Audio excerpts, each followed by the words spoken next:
Inilah kerinduan hati setiap kami ya Tuhan. Engkau menjadikan dan membentuk hati kami, hati yang terus nantiasa Engkau dapati bijaksana, yang dapat memilah dan memilih mana yang benar di hadapan Tuhan, bukan sekedar apa yang baik di hadapan kami. Kami sadar ya Tuhan, sebagai manusia yang lemah dan terbatas, bahkan dalam kedagingan kami, keberdosaan kami acap kali untuk memilah dan memilih yang benar pun menurut kehendak kami, menurut mau kami. Ampuni kami ya Tuhan, dan kiranya Tuhan berbicara kepada setiap kami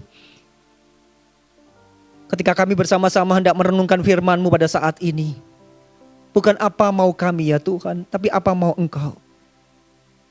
Dan Kau berikan hati kepada setiap kami, hati yang mau dengar-dengaran akan firman-Mu. Engkau lembutkan hati kami ya Allah Roh Kudus, sehingga kami siap untuk menerima firman-Mu. Engkau mampukan kami untuk mengerti firman-Mu dengan benar. Dan terlebih ya Tuhan, Engkau boleh mampukan kami melakukan firman-Mu dalam hidup kami hari lepas hari. Kami sambut firman-Mu ya Tuhan dengan penuh ucapan syukur di dalam nama Tuhan kami Yesus Kristus. Amin. Silakan duduk Bapak Ibu dan saudara-saudari yang dikasihi oleh Tuhan. Shalom. Kita bersyukur karena pada malam hari ini kita boleh bersama-sama beribadah kembali dengan satu tema yang telah diberikan kepada saya untuk sama-sama kita renungkan pada malam hari ini. Bagaimana hikmat yang membentuk hati dan hidup, becoming wise, menjadi bijak, begitu ya. Kita akan perhatikan dua perikop firman Tuhan, dan saya akan secara bertahap mengajak kita untuk memperhatikannya. Yang pertama kita perhatikan terlebih dahulu Amsal pada pasal yang kedua, ayat yang pertama sampai dengan ayat yang keenam. Kita akan perhatikan firman Tuhan ini terlebih dahulu. Amsal 2 ayat pertama sampai dengan ayat ke-6 saya akan bacakan bagi kita sekalian. Demikian bunyi firman Tuhan. Hai anakku, jikalau engkau menerima perkataanku dan menyimpan perintahku di dalam hatimu, sehingga telingamu memperhatikan hikmat dan engkau mencenderungkan hatimu kepada kepandaian, ya, jikalau engkau berseru kepada pengertian dan menunjukkan suaramu kepada kepandaian, jikalau engkau mencarinya seperti mencari perak dan mengejarnya seperti mengejar harta terpendam, maka engkau akan memperoleh pengertian tentang takut akan Tuhan dan mendapat pengenalan akan Allah. Karena Tuhanlah yang memberikan hikmat, dari mulutnya datang pengetahuan dan kepandaian. Sampai demikian bacaan firman Tuhan yang berbahagia setiap kita yang boleh bersama-sama menyimpan firman Tuhan dalam hati serta yang melakukannya dalam kehidupan kita hari lepas hari. Di tengah-tengah dunia zaman sekarang ini, zaman saya dulu ketika mau stem gitar itu harus stem dan begitu lama. Lalu muncul aplikasi, lalu kemudian begitu cepat. Sekarang lagi lebih cepat lagi ketika kenal namanya ChatGPT, ketika kenal namanya Gemini, Perplexity, Notebook LM, apapun dirasa semua harus cepat, efektif, efisien begitu. Rasanya kalau nggak cepat itu nggak banget di zaman sekarang. Nah, pengertian ini, budaya ini membentuk kita untuk kita juga bisa mengandaikan atau kita juga bisa mengharapkan kalau ngomongin soal hikmat, maunya juga cepat begitu. Sesuatu yang kemudian kita punya pergumulan rasanya harus segera diselesaikan. Punya sakit penyakit harus segera disembuhkan begitu ya. Mau cepat ya, cak begitu. Sat begitu. Ternyata enggak semua yang di dalam budaya cepat begitu, semua bisa dipercepat begitu. Kami sekeluarga sedang dalam proses untuk mendampingi papa mertua untuk proses pemulihan di habis pasca operasi bypass jantung begitu. Operasinya relatif cepat 55 menit untuk jantungnya sendiri, tapi keseluruhannya hampir sekitar 2-3 jam. Tapi kemudian di ICU 2 hari, kemudian di perawatan 2 hari, lalu pulang. Begitu cepat begitu ya. Lalu kemudian sekarang kondisinya sudah kering semua. Terima kasih untuk dukungan doa dari Bapak Ibu dan saudara-saudara semuanya. Memberikan perhatian dukungan doa. Sehingga bagi saya itu topangan doa yang luar biasa bagi papa mertua kami ya. Nah, tadi kemarin ya Papa sampaikan, sampai kayak gini sampai kapan begitu ya.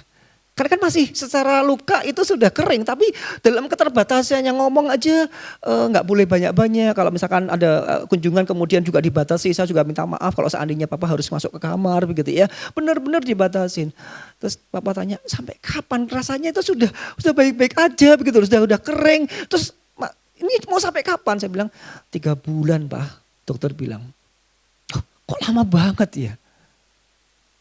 Jadi nggak selalu semua bisa dipercepat di zaman sekarang. Maunya serba instan. Saya bilang sama Papa, ya ikutin aja Pak, nikmati aja prosesnya setahap demi setahap. Bagi saya juga nggak mudah begitu ya. Tapi ini realita hidup kita. Satu sisi kita diperhadapkan pada shortcut begitu ya. Pada instan yang luar biasa. Saya suka kopi, kemarin ada teman yang dari luar kemudian bawa oleh-oleh kopi instan lagi. Ya lumayan sih rasanya, tapi dibandingkan sama kopi yang Indonesia punya juga lebih enakan kopi Indonesia gitu ya. Begitu cepat, maunya cepat, gak usah lama-lama begitu.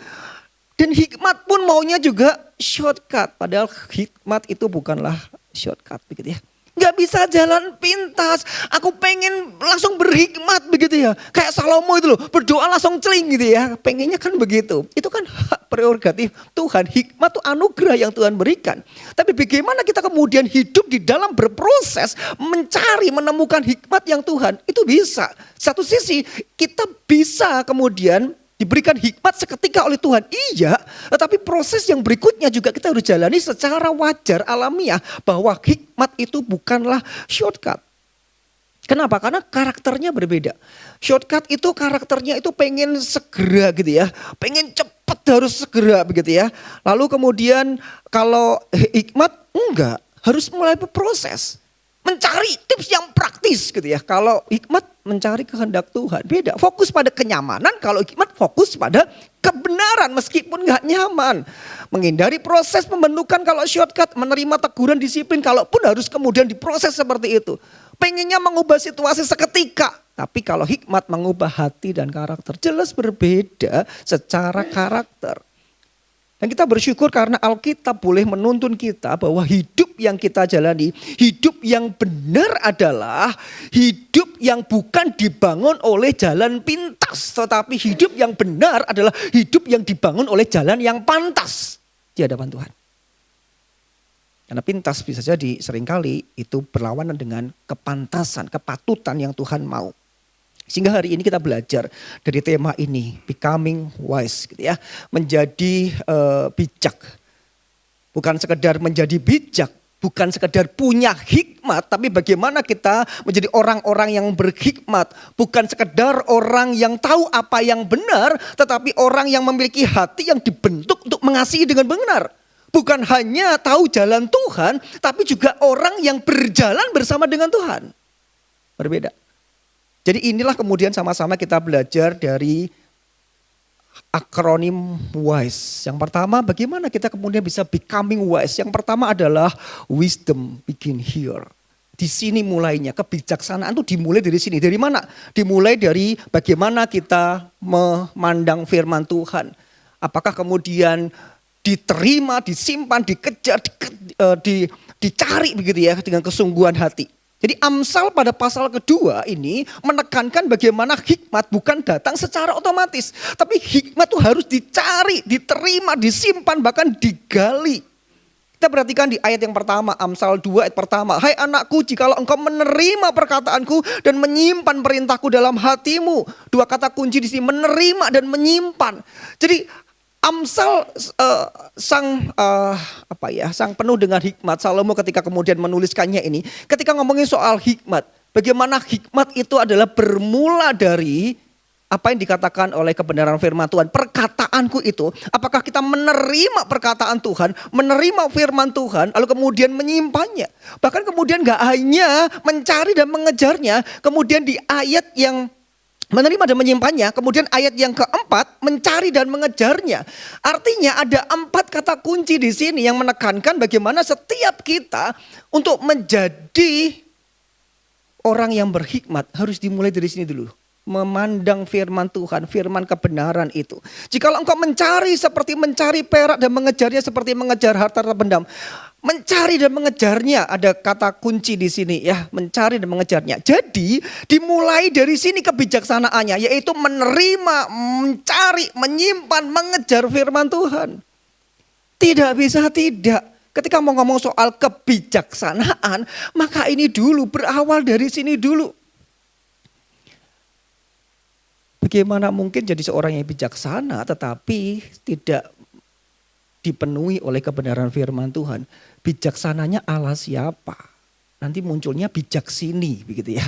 Bukan bijaksana, tapi bijaksini. Artinya kita bisa memikirkan sebuah kebijaksanaan Allah kita sendiri. Aku rasanya bijaksana, ya Allah aku gitu ya. Tapi belum tentu bijaksana untuk orang lain.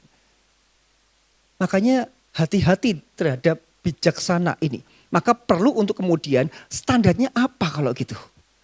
Standarnya firman Tuhan. Apakah kemudian kita sudah menerima, mencari, menyimpan, mengejar di situ? Nah kalau kita sudah melakukan itu, kata firman Tuhan di ayat selanjutnya dikatakan, maka orang-orang seperti inilah yang kemudian akan memperolehnya. Maka engkau akan memperoleh pengertian tentang takut akan Tuhan dan mendapat pengenalan akan Allah. Bahkan di ayat firman Tuhan ini dalam Amsal, permulaan pengetahuan adalah takut akan Tuhan. Lalu dikatakan permulaan akan hikmat adalah takut akan Tuhan. Dan Amsal ketika ngomong soal hikmat, lalu di ayat kelima dikatakan, maka engkau akan memperoleh pengertian tentang takut akan Tuhan. Akan memperoleh hikmat itu. Maka harus dicari kepada Tuhan, kebenaran di situ. Kenapa? Karena sumber dari hikmat itu adalah dari Tuhan. Dikatakan di ayat yang ke-6, Tuhanlah yang memberikan hikmat, dari mulutnya datang pengetahuan dan kepandaian. Jadi sekali lagi hikmat dimulai dari firman Tuhan. Bukan dari kecerdasan manusia, tapi ketertundukan hati kita, pikiran kita di hadapan Tuhan. Jadi sekali lagi hikmat bukan karena manusia itu punya banyak pengalaman sehingga dia bisa berhikmat begitu. Tapi semata-mata dari Tuhan. Bukan sebuah produk manusia, tapi ini karunia Allah. Apalagi dengan perdosaan manusia, manusia seringkali bisa dikatakan hati manusia itu lebih licik daripada segala sesuatunya.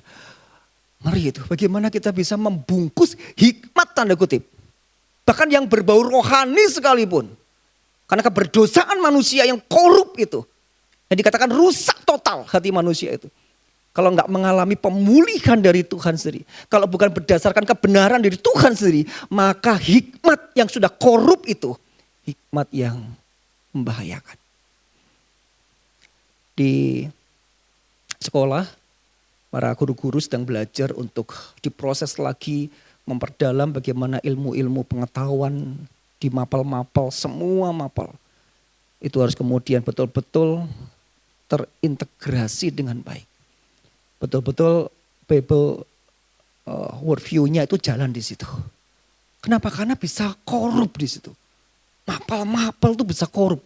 Bahkan ketika saya kemudian bersama dengan tim mencoba menggali ini, yang membuat saya kaget ternyata bidang agama atau filsafat itu ilmu pengetahuan yang sangat rentan korupnya.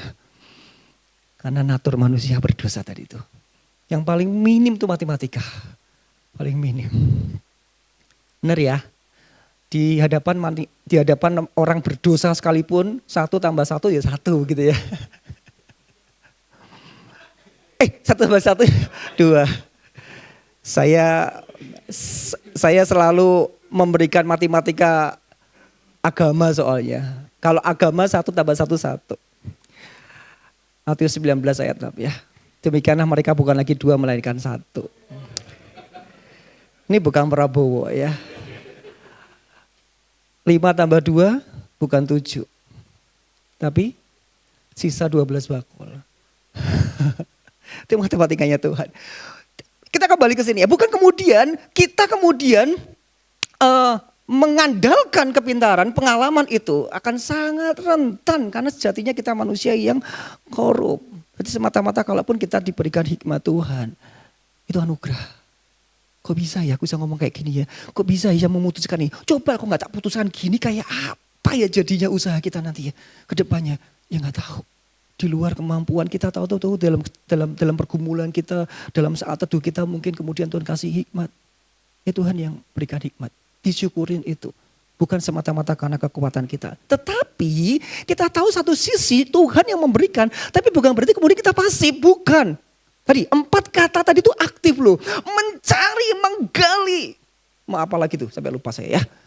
Sebegitu banyak diulang-ulang oleh Amsal yang mau katakan bahwa manusia itu bukan kemudian ya nerima gitu loh. Kalau kemudian aku gak berhikmat ya kan Tuhan gak kasih. Tuhan pilih kasih kok.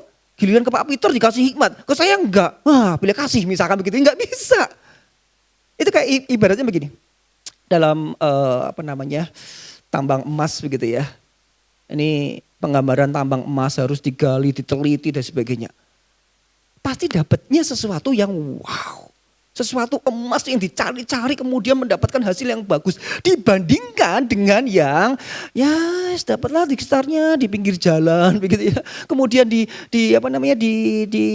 sungai begitu. Ya mungkin dapat tapi sedikit. Kalau mau mendapatkan emas ya disuruhlah tim peneliti di sana melihat, bahkan menggali dulu, mengebor beberapa meter, dilihat dulu, dianalisa. Terus ada beberapa tahapnya itu. Enggak cuma sekedar ya segitu toh. Enggak. Baru mendapatkan emas. Kalau hikmat adalah ibaratnya emas. Bahkan melebihi emas. Sehingga Salomo enggak pernah minta emas dan perak. Mintanya hikmat.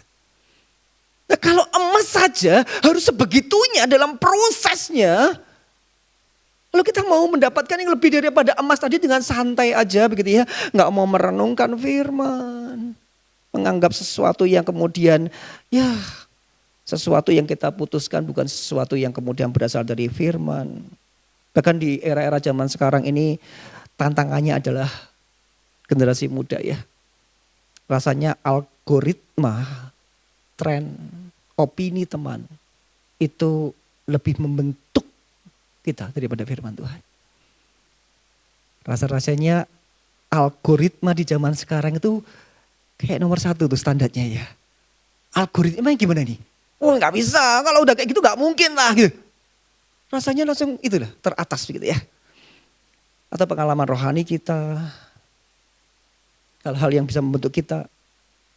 Atau bagi yang kemudian kita sudah beberapa tahun mengikut Tuhan rasanya udahlah, udah pol ini. Enggak, hikmat terus bertumbuh. Terus Tuhan tambah-tambahkan. Maka bagi setiap kita adalah bagaimana kita mau terus menggali, mencari, mengusahakan terus, merenungkannya bersama dengan Tuhan. Bagian yang kedua bukan hanya mencari, tapi kemudian bagaimana kita kemudian menetapkan hati kita, menjaga hati kita untuk melihat Tuhan sudah menganugerahkan itu. Maka tetapkan dan jagalah hatimu. Ketika memperhatikan firman bukan sekedar hanya memakai mata kita atau memakai telinga kita tetapi sampai kepada hati kita. Itu yang dikatakan di Amsal pada pasal yang keempat. Kalau pasal yang kedua menekankan pencarian hikmat, pasal keempat menekankan bagaimana menjaga hati itu. Permulaan akan hikmat adalah takut akan Tuhan dan kemudian bersumber pada hati. Di mana hati itu kemudian diproses mau mencari dan terus bergumul bersama dengan kebenaran firman Tuhan. Setelah itu kemudian dijaga enggak hati kita. Kita perhatikan di Amsal pada pasal 4 ayat 20 sampai dengan ayat yang ke-23. Hai anakku, perhatikanlah perkataanku, arahkanlah telingamu kepada ucapanku, janganlah semuanya itu menjauh dari matamu, simpanlah itu di lubuk hatimu. Karena itulah yang menjadi kehidupan bagi mereka yang mendapatkannya dan kesembuhan bagi seluruh tubuh mereka. Jagalah hatimu dengan segala kewaspadaan, karena dari situlah terpancar kehidupan. Dari ayat ini ada satu hal yang menarik, yaitu dikatakan di ayat 20 dan 21. Perhatikanlah perkataanku, lalu kemudian arahkanlah telingamu, kemudian sampai disebutkan matamu, hatimu. Ada 3 yang kemudian disebutkan di sini. Jadi sekali lagi ini sesuatu yang kemudian ditekankan oleh Amsal. Ini sangat penting, hikmat tidak cukup didengar sekilas. Atau kemudian sambil lalu saja, tapi kemudian harus sampai menetap di dalam hati. Dari mana datangnya cinta? Dari mata turun ke hati. Dulu kayak itu ya, sekarang bukan ya. Bukan dari mata ya, dari macam-macam ya. Dari dompet lah, dari mobil lah. Tapi apapun itu zaman sekarang adalah mata itu. Nggak cukup sekedar mata atau telinga saja. Tapi buat apa kita cermat memandang sedemikian rupa. Seperti mata elang yang cermat. Telinga kita betul-betul begitu tajam begitu ya. Tapi cuman lewat. Nggak sampai ke hati. Buat apa? Harus ketika mendengarkan firman, membaca firman. Lalu sampai kepada pusat hidup kita. Yaitu hati kita. Maka kemudian disitulah kemudian ayat di 23 dikatakan jagalah hatimu dengan segala kewaspadaan. Karena dari situlah terpancar kehidupan. Dengan segala kewaspadaan itu berarti ini gak main-main ini. Ini mencerminkan sesuatu penjagaan yang serius nih. Bukankah ini yang kemudian terjadi dalam dunia ini? Kita rasanya baik-baik saja, tapi dunia tidak sedang baik-baik saja. Kekristenan tidak sedang baik-baik saja. Kerohanian tidak sedang baik-baik saja. Godaan dunia begitu luar biasa. Berapa banyak anak kemudian tidak mau berdoa, hanya lebih senang kemudian gadget. Berapa sering kemudian kita melakukan kehidupan di dalam gadget kita, dalam teknologi yang kemudian kita nikmati zaman sekarang ini, ketimbang relasi dengan Tuhan. Ini tantangannya gak gampang. Makanya betul-betul dalam segala kewaspadaan. Ini ibaratnya dalam militer itu kemudian siaga 1 gitu loh. Gak bisa siaga 10 gak bisa. Siaga 1 ini. Tapi kan acap kali kita melupakan itu. Kita gak merasa was-was sih. Santai-santai aja ya. Baik-baik aja. Ya kan tragis ya, ironis gitu ya. Maka Tuhan mengingatkan kepada setiap kita dalam Amsal 4:23 ini ya. Jadi hati itu harus kemudian dijaga, dipelihara dan betul-betul menganggap ini serius. Kenapa? Karena kalau tidak hati itu terpancar kehidupan. Kehidupan seperti apa yang kemudian akan kita pancarkan kalau kita nggak jaga baik-baik? Menjaga dengan apa? Tentunya dengan kebenaran firman Tuhan. Jadi hati itu yang kemudian bisa dipahami bukan sekedar emosi, bukan sekedar perasaan. Maksud hati di sini adalah bagaimana pusat pikiran, kehendak, komitmen, bahkan arah hidup kita. Bagaimana kita menjangkarkan hati kita kemanapun, maka disitulah kita akan melakukannya. Kalau saya jangkarkan hati saya ke uang, maka segala sesuatu yang saya lakukan harus mendatangkan uang. Simpel itu. Kalau saya menjangkarkan hati saya untuk sebuah pengakuan diri, maka apapun yang saya lakukan, maka harus mendapatkan pengakuan diri. Ngeri ya? Kalau saya menjangkarkan hatiku untuk mendapatkan sebuah pujian, maka apapun, sekecil apapun, tanpa saya sadar, saya bisa melakukan apapun, entah itu di medsos, entah itu apapun, hanya untuk pujian. Di mana hati kita jangkarkan, di situ kemudian seluruh hidup kita tersedot ke sana. Tapi kan bersyukur kalau kemudian kita jangkarkan hati kita kepada Tuhan, maka seluruhnya ketarik buat Tuhan. Dikit-dikit pokoknya apa maunya Tuhan, apa menyenangkan Tuhan. Wah keren ya, kalau mau seperti itu keren ya. Tapi ya susah ya, tantangannya banyak. Tapi kalau itu terjadi, betapa kita bersyukur.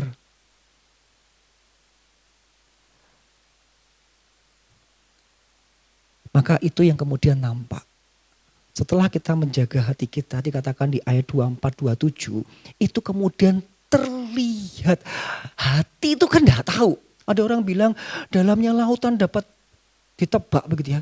Dalamnya hati siapa yang tahu? Tahu ini loh kelihatan. Dalamnya hati terlihat lewat ucapannya. Apakah benar atau tidak, pandangannya lurus atau enggak, langkahnya terarah atau enggak, hidupnya yang tidak menyimpang. Itu nampak dari hati kita. Maka kita bersyukur karena Tuhan memberikan kita hikmat. Melalui kebenaran firman Tuhan pada malam hari ini. Tidak cukup saya mengusahakan dan menanti anugerah hikmat itu. Tetapi juga ada porsi manusia yaitu menjaganya. Bahkan dengan segala kewaspadaan. Ini siaga 1 nih. Hatiku nih gak mau. Begitu ada godaan. Nah. Aku mau jaga hatiku. Satu kali dalam sebuah diskusi begitu ya. Ya biasalah diskusi pasti ada beda pendapat. Begitu ada beda pendapat. Lalu kemudian seorang kemudian diam. Dia marah karena pendapatnya nggak disetujui. Dia diam, kemudian dalam hitungan cepat dia berdoa sama Tuhan gini, Tuhan kok saya marah ya? Kenapa ya? Terus Tuhan ingatkan, barusan ngapain? Barusan ya diskusi rapat biasa. Lah iya, barusan ngapain? Oh ya, pendapatku nggak disetujui. Kok aku jadi panas ya? Kok gara-gara pendapatku nggak disetujui aku jadi marah ya? Enggak Tuhan. Enggak. Tuhan tolong ya, jaga hatiku. Sesimpel itu loh, ketika kamu punya relasi dengan Tuhan enak banget gitu ya. Tapi kalau nggak sadar, bisa marah itu. Pendapat nggak disetujui, bahkan betul-betul kayak hati itu kayak dijaga, ibarat rumah itu betul-betul dijaga begitu ya. Ada pintu, ada jendela itu dijaga. Ada waktunya dibuka, ditutup begitu ya. Tapi bisa dibayangkan kalau saat ini kita punya rumah, lalu pagar dibuka, pintu dibuka, jendela dibuka setiap hari. Apa yang terjadi? Debuan pasti ya, kotor, apa lagi? Maling gitu ya. Hilang kan pasti. Hilang lah. Apalagi ada apel keroak di situ, ada melon keroak, ada macam-macam yang keroak di situ. Bablas. Tapi bukannya ini sebuah penggambaran hati kita ya. Debu-debu, iri hati, debu-debu, kepahitan. Bahkan saking kebukanya tuh, buka semuanya sehingga dosa-dosa juga masuk. Pornografi lah, kesombongan lah, ambisi lah, yang menjadi ambisius begitu ya. Jadi sebetulnya itu kita nggak perlu aktif mengundang dosa. Kita lalai nggak menjaga hati kita, membiarkan hati kita kebuka. Itu dosa aktif loh. Ngeri ya. Bukankah ini dikatakan firman Tuhan, iblis itu aktif, siap menerkam, mengaum-ngaum, mencari mangsa. Jadi sekali lagi kita nggak perlu aktif berbuat dosa. Kita cukup lalai saja nggak menjaga hati kita. Dosa masuk. Apalagi natur kita manusia yang berdosa. Maka ini menjadi satu warning buat kita anak-anak muda. Ini banyak anak-anak muda di sini bagaimana konten-konten digital itu apakah mendidik kita atau tidak. Beberapa saya mengikuti kontennya Ariel ya. Ariel yang bergabung di sini, thank you ya, dia banyak membantu juga di YouTube. Konten-konten yang dibuat podcast ya Ariel ya, itu membangun, keren. Ya tentunya nggak hanya Ariel, ada beberapa rekan yang saya juga belum tahu. Makanya kasih tahu aja ya, akun YouTube-nya supaya saya bisa mengikuti jadi berkat Instagram-nya begitu ya. Pak Peter juga beberapa refleksi-refleksinya di Instagram juga keren. Tapi apakah konten-konten digital itu justru yang mendidik kita melebihi firman Tuhan? Bahkan zaman sekarang ini ketika logika main, intelijen main begitu, intelektual main di situ, buku-buku pun kemudian melebihi firman. Bukan saya anti buku, bukan. Bukan saya anti konten digital, bukan. Tapi meletakkan semuanya itu di bawah otoritas firman Tuhan. Menambah wawasan, oke lah. Tapi kalau itu menjadikan yang nomor satu, mengalahkan firman, no, salah kaprah. Dan bagi setiap kita bagaimana kita boleh menjaga hati itu dibalik berarti. Menjaga apa yang kita lihat. Kalau hati itu akan terpancar melalui apa yang kita omongkan, apa yang kita lakukan. Menjaga hati juga bisa kebalik gitu.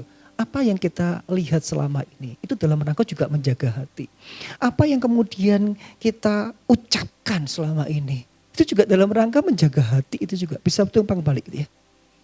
Tapi apakah mungkin kita didapati Tuhan bisa melakukan semuanya? Tentu gak bisa. Gak bisa. Tapi kita bersyukur karena Tuhan itu mengirimkan Roh Kudus yang memampukan setiap kita. Kita gak bakal mampu melakukannya. Sekali lagi karena manusia berdosa akan mudah kita melakukan hal yang berdosa.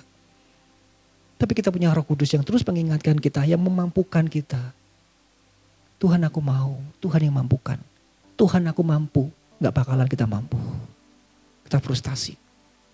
Kita bisa marah sama Tuhan. Tuhan kenapa kok gini? Aku udah berjanji sama Tuhan, aku udah sungguh-sungguh. Karena kesombongan kita. Cukup mengatakan Tuhan aku mau, Engkau bentuk hatiku. Aku mau Tuhan jaga hatiku. Aku mau, maka Tuhan yang mampukan. Sehingga bagaimana kita boleh bersama-sama menghidupi hikmat yang membentuk hati dan hidup kita. Menjadi orang yang bijaksana.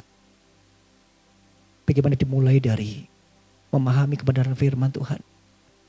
Menggalinya, merenungkannya, menghidupinya. Tapi juga menjaga, menetapkan hati kita. Sehingga Tuhan mendapati setiap kita anak-anak Tuhan yang berhikmat. Anak-anak Tuhan yang boleh melakukan kehendak Tuhan. Menyenangkan hati Tuhan. Kita berdoa. Kami mengucap syukur ya Tuhan. Setiap hikmat demi hikmat yang Tuhan berikan bagi kami. Yang kami makna itu sebuah anugerah. Karena kami sadar ya Tuhan, manusia dalam keberdosaan kami lebih memilih untuk mengambil sebuah keputusan atau pilihan-pilihan yang menyenangkan hati kami ketimbang menyenangkan Tuhan. Mudah kami terjebak untuk memilih jalan pintas ketimbang jalan yang pantas di hadapan Tuhan. Tolong kami ya Tuhan. Berikan kami kepekaan hati, berikan kami kemauan untuk kami mau Engkau bentuk. Dan Engkau mampukan kami di dalam disiplin-disiplin rohani kami merenungkan, menggali firman-Mu, tapi juga menjaga hati kami. Dari setiap godaan-godaan di zaman sekarang yang tidak mudah. Kami mudah tergelincir dan jatuh. Topang kami ya Tuhan. Tolong kami ya Tuhan. Mampukan kami ya Roh Kudus. Untuk boleh melakukan firman-Mu ini. Demi Kristus Yesus kami berdoa. Amin.